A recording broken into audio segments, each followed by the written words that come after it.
chama chetu sisi kinataka kuandaa miradi endelevu. Yaani uhuru wa kupata maoni kwa watu na uhuru wa kutoa maoni kwa watu. Moja hapo kama kipaza sauti hapa. Umeelewa? Hii nao ni demokrasia vile vile. Tanzania inasifika Mesia.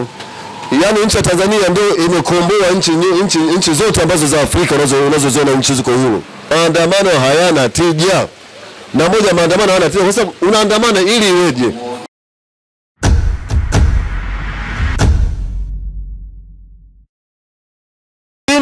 Oktoba 14 mwaka 2025. Leo ni Nyerere Day. Watu wamepumzika, taratibu zingine zikiendelea. Hakuna kazi kwa wale wanaofanya kwenye taasisi mbalimbali, lakini kwetu sisi waandishi muda wote huwa tunafanya kazi kwa ajili ya kuhakikisha kwamba tunakuletea taarifa mbalimbali. La kwangu jina ni Salumu Amani.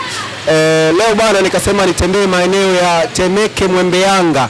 Niko katika maeneo haya nikasema nijaribu kuzungumza na kutokana na hali ya kisiasa ilivyo nchini. Nikasema wacha nimtafute mzee wangu bwana Salehe Abdallah Mwaipaya, akijulikana kama Mwaipaya OG. Yeye ni mkazi wa maeneo haya ya Temeke Mwembeyanga, lakini pia ni moja kati ya wazee wa kongwe wanaoifahamu vizuri historia ya siasa ya nchi hii. Kwa hiyo nitazungumza naye hapa akitupitisha kwenye 1 2 3 kuhusiana na siasa za nchi hii ya Tanzania. Mzee Mwaipaya, kwanza habari yako? Namshukuru Mwenyezi Mungu niko salama kabisa. Ndio naona umetulia, kuna hali fulani ya mvua hivi. Ni neema. Yaani ukisema mvua inanyesha ni neema hapo. Sawa. Sasa utakaa hapa na mimi mpaka tutakapomaliza mazungumzo haya na mzee Mwaipaya hapa. Na moja katika kitu ambacho tutakwenda kuzungumza kwa upana wake ni kuhusiana na hali ya kisiasa nchini kwa ujumla, kabla hatujagusia uchaguzi mkuu wa mwaka 2025. Unazitazama vipi siasa za kipindi hiki ukilinganisha na siasa za zamani ama siasa za kipindi ambacho wewe kidogo ulikuwa bado kijana? Linganisha na siasa hizi ambazo ziko sasa hivi. Kwa kipindi cha yani siasa ya kipindi kilichopita cha zamani na siasa ya kipindi hichi hapa kuna vitu vingi sana tofauti. Yani hakuna upinzani kabisa. Kuna upinzani. Unamaanisha nini ukisema hakuna upinzani? Yaani hakuna upinzani maana kubwa sana. Kwa sababu nakupa mfano mdogo tu, uchaguzi ambao uliisha ile 2000 na ngapi? Ile 2020 ngapi? 25.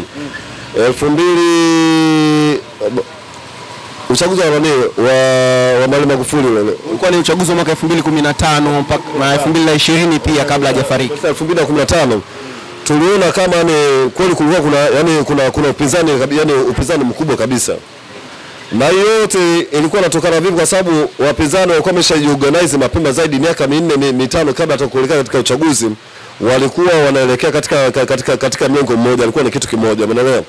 Na walikuwa wameshakubaliana baadhi ya mambo mengi zaidi ambayo ya kufanya ili kuelekea katika uchaguzi, lakini sio uchaguzi wa kipindi hichi. Yaani wapinzani wenyewe kwa wenyewe ndani ya vyama vyao wenyewe vile vile wameshapoteza mvuto. Yaani uchaguzi, yani wapinzani wamepoteza mvuto kabisa. Umesema ndani ya vyama vya siasa kumekuwa na minyukano na mipasuko iliyosababisha kupoteza nguvu kwa ajili ya kuleta upinzani. Lakini huoni nafasi labda ya chama tawala kwenye kulisababisha hilo? Mimi sioni. Kwa sababu hakuna dhana, yani mtu kusema kwamba kwa sababu yani kama nikupe tu mfano mdogo, umeelewa? Tumeona kama John Heche kashajiunga na CCM. Wenje. Wenje. Sasa uwezo kutoka hadharani ukazungumzia kwamba ati labda chama tawala kimemruduni kimefanya nini? Wewe una ushahidi gani? Jiulize, kwa nini wewe kaenda kule? Someni mpaka hapo. Kwa nini wewe kaenda kule? Mpinzani wa kweli anabakia katika sehemu yake sahihi, umeelewa? Lakini sasa utakapoona kama anaenda kule, basi na ndio maana nimekupa mfano tu mdogo kwamba wapinzani wengi zaidi ni wachumia tumbo, yani hana ule upinzani ambao kabisa yani ule upinzani kabisa original hakuna. Kwa maana kwamba wengi wanakuwa wanaingia katika siasa kwa maslahi yao binafsi kuliko maslahi haswa na matakwa ya kisiasa.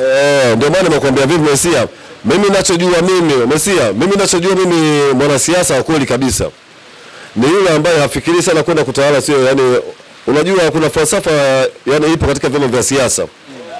Wanazuka wakati wa uchaguzi. Yaani wakati unaelekea kwenye uchaguzi tu anazuka. Mimi nagombea urais, nagombea nini? Kipindi cha kipindi ndani ambacho chaguzi imeshapita zaidi ya miaka 5 mingapi? kuna kazi za kawaida hizi. Hauoni wanasiasa akipita mitaani kula kurudi kwenye sehemu zao zile hivi ama na vizungulia vyama vya upinzani. Hawana kawaida ya kuitisha mikutano yao, hawana kawaida ya kuwatembelea wanachama wapya, kuzalisha wanachama wapya pale. Sasa hiyo inakuwa ni sababu tosha kabisa upinzani wao unakufa.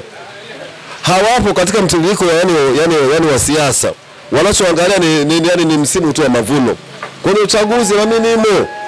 Sasa hiyo hatuendi hivyo, umeelewa? Tunaendaje? Na ndio maana nimekwambia kitu kimoja Mesia. Mimi ninachogundua mimi kama upinzani ulikufa baada ya kukiuka lile maagano walioagana pale Jangwani pale.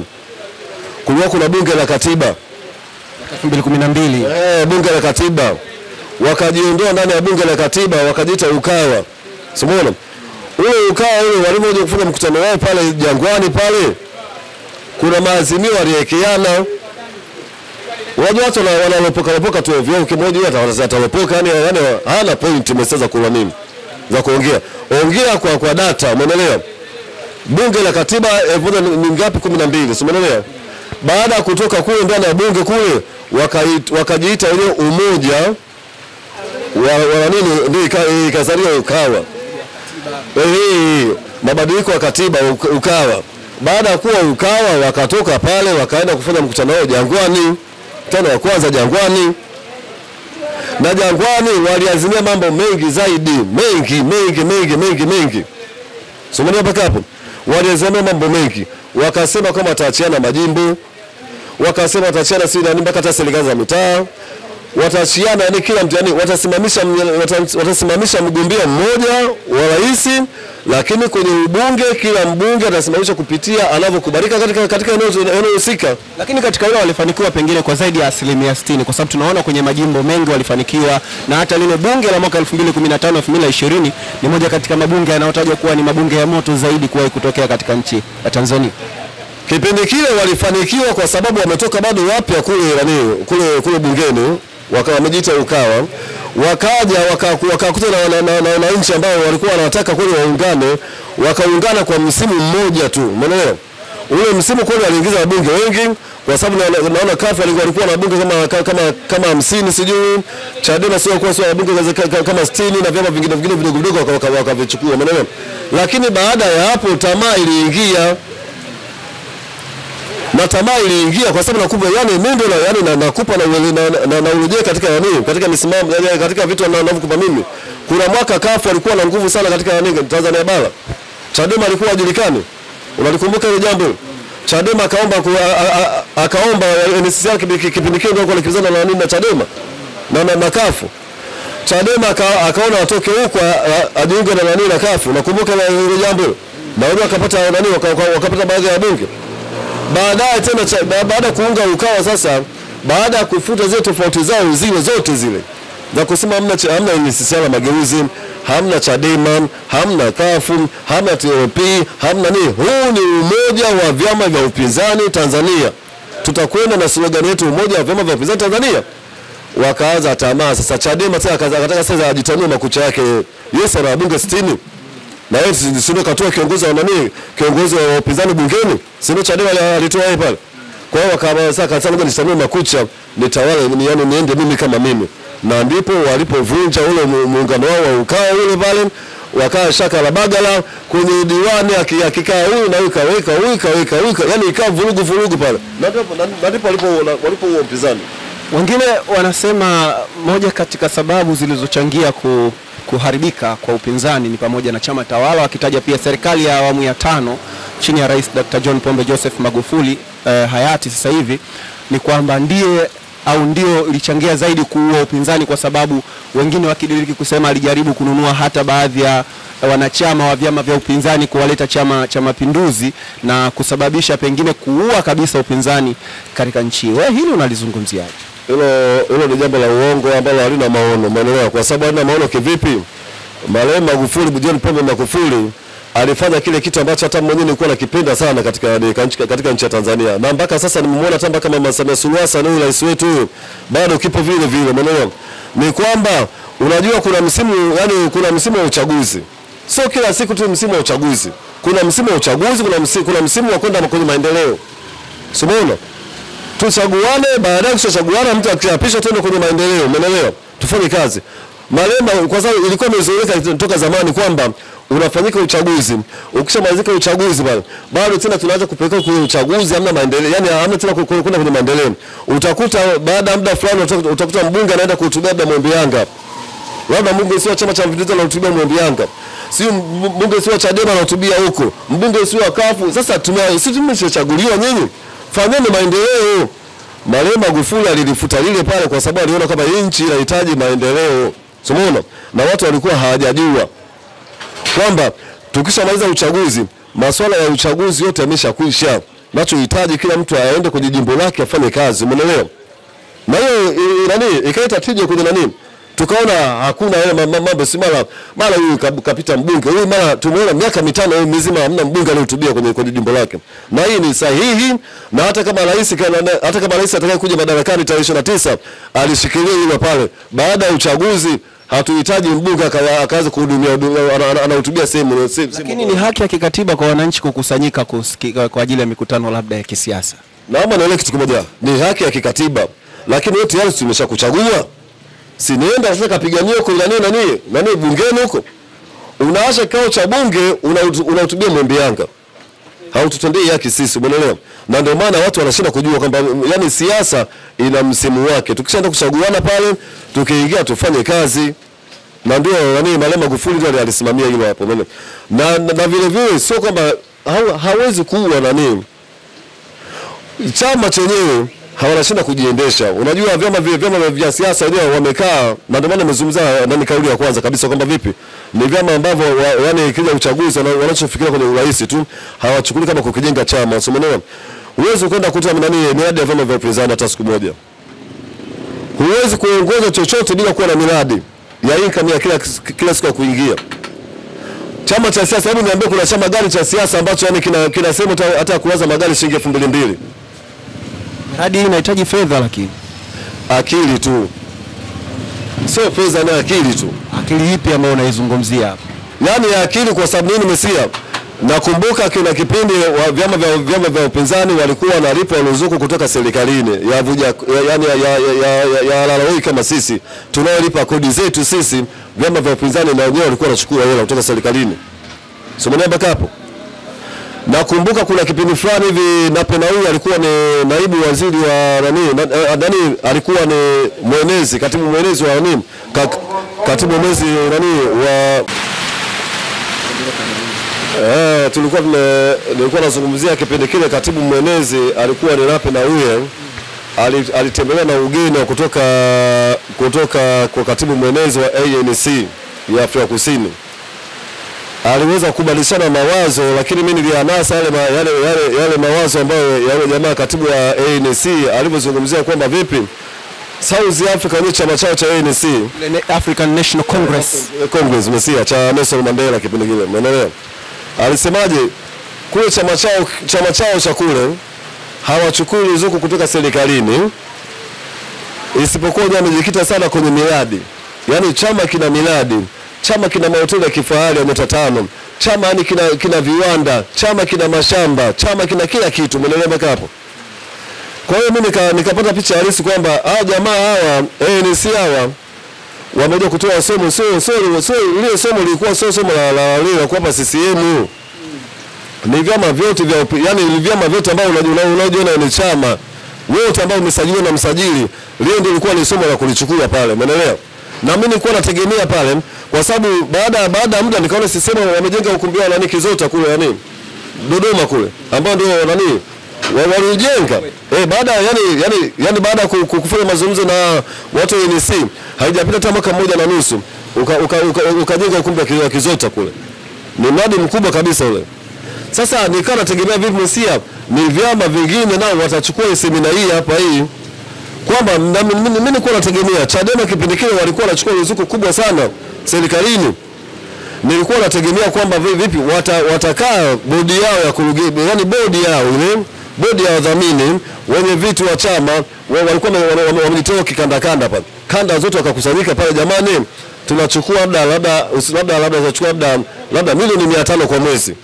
Katika milioni 500 kwa mwezi hapa tunaweza tukanunua labda viwanja sehemu Yaani msimu huu wa kwanza kwa mwezi kila mwezi tunachukua hela. Mwezi huu tunachukua labda milioni 500. Tunaenda kununua eneo fulani karibu hata ekari hata 30 kuna ni Dodoma, si mji mkuu Dodoma kule. Tunachukua maeneo ya kule. Umeona? Baada ya kuchukua maeneo, mwezi unaofuata tunaanza kuzalisha vitega uchumi vyetu vya chama. Umeona mpaka hapo? Lakini ni cha masikitiko, unaona kwamba vipi hata kwenye maridhiano walikuwa wanafanya na Mheshimiwa Rais Mama Samia Suluhu Hassan walifanya maridhiano ya kisiasa, sio maridhiano mpaka unajua siasa na uchumi.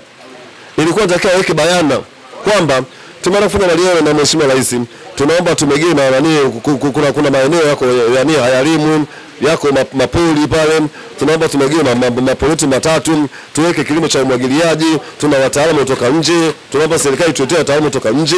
Ni chama kile, umeelewa? Lakini wenyewe anategemea kuongoza mpaka aende Ikulu. Sasa hiyo sio kitu kama hicho. Lakini kwa mfano Chadema wanakunja takriban milioni 100 kwa mwezi. Hela hii inaweza kutosha vipi kumudu gharama za miradi, kuwalipa wafanyakazi na watendakazi ndani ya chama pamoja na mishahara? Inaweza vipi kumudu gharama zote hizi wakati wao wanapata kiasi kidogo cha fedha? Yaani sasa mkuja sawa, umeelewa? Lazima kuna mwaka wa kufunga mkanda. Hamwezi kufika sehemu kila mkiendekeza kulipana mishahara. Umeelewa mpaka hapo? Hamwezi kufika sehemu mkiendekeza kula mpaka msingi, kwa sababu ile milioni 100 ni msingi. Na hii imeshuka, lakini alikuwa analipa hela nyingi zaidi kipindi cha nyuma kile. Nimeamini kutoa mfano yale mpaka wakanunua magari mabovu ya nani M4C sijui yale M4C yale. Change. Yale magari yalikuwa sio kununua. Ilikuwa natakiwa ndio sikwambia hela inapokuwa nyingi ndio mnataka kujifungia pale jamani ndugu zangu, safari hii hatutalipana mishahara hata yaani kwa miaka hii 3 hii hatutalipana mishahara. Bora mtu achote ila nyumbani kwake aeleze katika chama, lakini sio ila chama itumike. Wanachama wakitangaza jamani, chama chetu sisi kinataka kuandaa miradi endelevu. Hatutaki kutegemea ruzuku ya serikali. Tumepata ruzuku ya serikali kwa kipindi hichi, tunaandaa miradi yetu. Tutatengeneza mahoteli ya kitalii. Tutatengeneza Arusha, tutakuwa tuna hoteli labda za nyota 5-2. Bagamoyo tutakuwa tuna hoteli labda nyota 5-2. Sehemu Dar es Salaam nyota 5-2. Mwanza tutakuwa tuna hoteli moja. Mmeweka katika makabasheni pale. Hela ile ya serikali, ruzuku ya serikali ile, hamnunui hata gari. Sawa, sasa katika kipindi yote hayo yanahitaji utulivu na kukaa pamoja, kukusanyika pamoja, kuzungumza ili kuweza kuweka mipango. Katika kipindi ambacho serikali imekuwa ikipinga vikali na ikizuia mikusanyiko ya vyama mbalimbali vya siasa ikiwemo Chama cha Demokrasia na Maendeleo Chadema, wanawezaje kukutana kupanga hali ya kuwa wakikusanyika tu inaonekana ni kama wanania ovu dhidi ya serikali? Imekuja kwa kipindi hicho mwenyewe kwa sababu nini? Tayari wameshakuwa hana tele misingi ya hela. Mwenyewe mpaka hapo. Nimezungumzia kwenye kipindi kile wana misingi ya hela na mpaka wanapata nafasi mpaka Mheshimiwa Mama Samia Suluhu Hassan anaenda kuhutubia mkutano wao wa kina mama, mkutano mkuu wa Chadema. Tumeona, mimi nimeona ule mkutano wa baraza la wanawake wa Chadema Bawasha. Walimwalika kaenda pale na walikuwa kwenye maridhiano. Sasa moja ya maridhiano ndio maana nimekwambia vipi? Hivi vyama vya siasa hivi ambavyo tulikuwa tunavitegemea vile kuongoza nchi havina legacy aina yote, yani hawaoni mambo ya mbele. Moja kuona mambo ya mbele ilikuwa ni vipi? Pale mnapokutana tena ilikuwa ni chance. Mesia, good chance kabisa ya kukutana na Mheshimiwa Rais ana kwa ana na mkajaribu tena kufanya maridhiano yale. Moja ya maridhiano yale tumeona watu wamerudi kutoka nje kukimbia. Ilikuwa yale maridhiano yale wamuombe bwana mheshimiwa pamoja na maridhiano kama ni kisiasa. Umeendelea watu wote wanarudi kutoka nje, lakini tulikuwa tunaomba jambo moja, sisi tumefikiria vitu vingi. Sisi wote wa Tanzania, sisi wote tunaongoza nchi. Pamoja na kuwa wewe ni rais wetu, lakini na sisi tunaongoza wanachama wetu ambao ni wananchi wako. Tumeona tulichokuomba sisi, kuna maeneo yako empty, serikali ya elimu, umeelewa? Wawekezaji hawakuwepo, na sisi tunaomba tupate yale maeneo. Umeona? Tupate sisi maeneo tuanze kuzalisha. Sasa hata unapokuja kwa wananchi kuomba kula, wewe unaweza ukazuia kitu kimoja na unaambia vipi? Bwana sisi tumetoa ajira ya watu karibu 300,000. Mfano mdogo wa watu 300,000, mwendeni Morogoro pale kuna ekari labda 100 pale. Kuna watu wangapi mkahesabia watu? Wale watu wanalipa mishahara bei gani? Mwendeni labda Mwanza kuna hoteli ya kitalii. ina wafanyakazi 100, wale wanalipa mshahara bei gani? Hayo ndio maridhiano ya kiuchumi na kisiasa. Sawa, mtazamaji, nipo na Saleh Abdallah Moipaya. Yeye ni mkazi wa maeneo ya Temeke Mwembeanga, lakini pia ni moja kati ya wazee wa Kongo katika maeneo haya, wakiifahamu pia na kuitambua tunasema siasa ya nchi hii vizuri kabisa kinaga ubaga. Kwa tunaendelea kujadili machache, tukiwa tunamalizia sehemu hii ya pili. Wacha tumalizie kwa haya machache ambayo tunaweza tukayazungumza. Mzee Moipaya, demokrasia ya nchi yetu imekuwa kwa kiasi gani ama imeporomoka kwa kiasi gani? Mimi naona kama demokrasia imekuwa. Yaani moja ya kukua demokrasia, unajua watu wanachotaka kuangalia kwamba eti kukua kwa demokrasia eti kwa sababu ya vyama tu. Sio hivyo. Na sababu nyingine.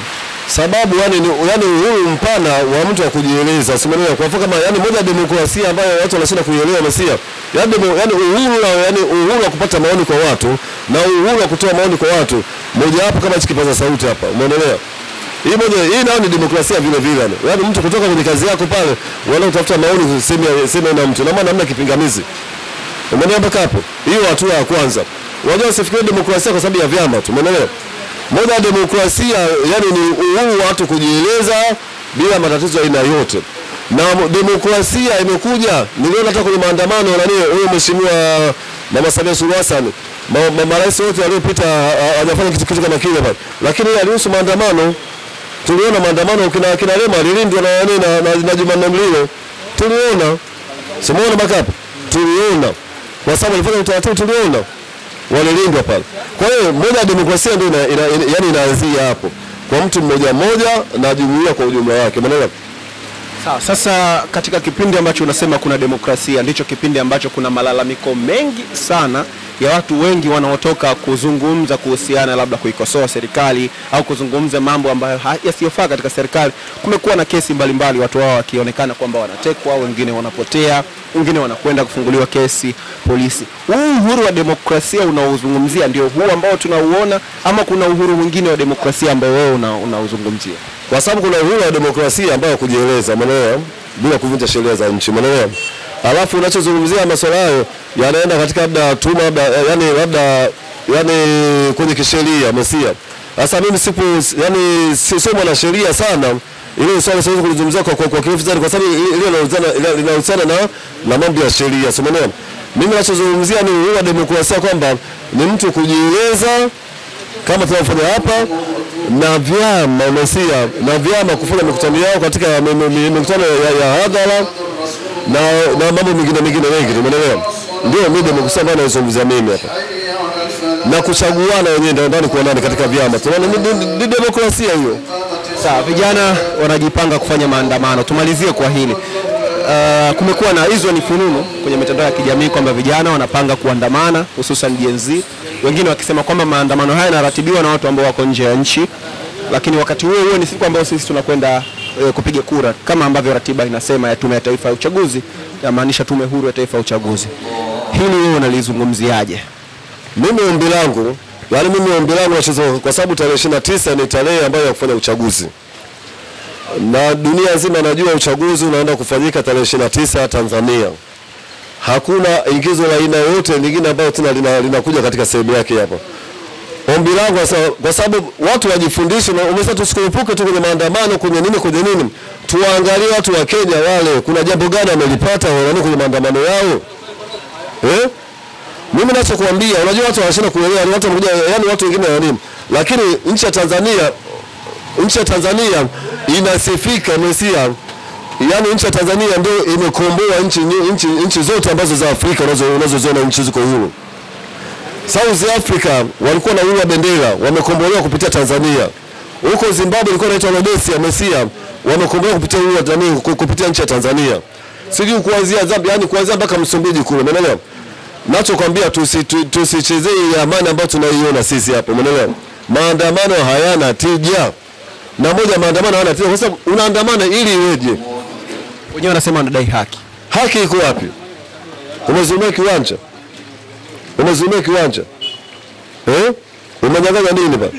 Unajua kuna haki ya kuzungumzia, haki ya kuchagua, usimepewa mchague kiongozi wako, umeelewa? Ndio maana mimi nimezungumza kwa mpana na marefu kwamba vipi, unajua vyama vya siasa vya nchi hii hapo, umeelewa? Bado yani slogan yao kwenda Ikulu, kwenda kuwa kiongozi. Unaweza ukawatawala watu bila kuwa hata kuwa rais, umeelewa? Nimekupa mfano hai hapa hivi. Wekeni miradi, ajilini watu. Mnavyoajiri watu wanaangalia sasa, bwana mimi bwana niko kwenye ile hoteli ambayo nani inasimamiwa na Chadema. Wana Chadema nalipo mshahara balaa. Lakini maandamano haya hayafadhiliwi na chama chochote cha kisiasa, ni wananchi wenyewe.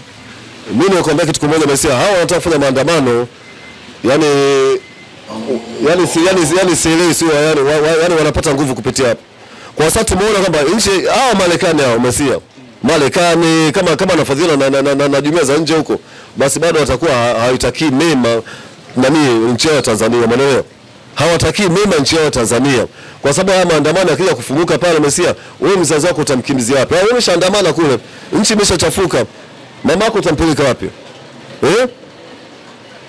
Kwa tarehe 29 watu wakapige kura. Watu wakapige kura. Na mimi ninavyojua mimi kwamba katika nchi ya Tanzania hakuta kuja kutokea maandamano ya nini? Yaani kuichafua nchi ya Tanzania. Kwa sababu nchi ya Tanzania hii yani wazee wetu nchi imeondea dua toka zamani. Usione hii amani ya Mwenyezi Mungu, amani.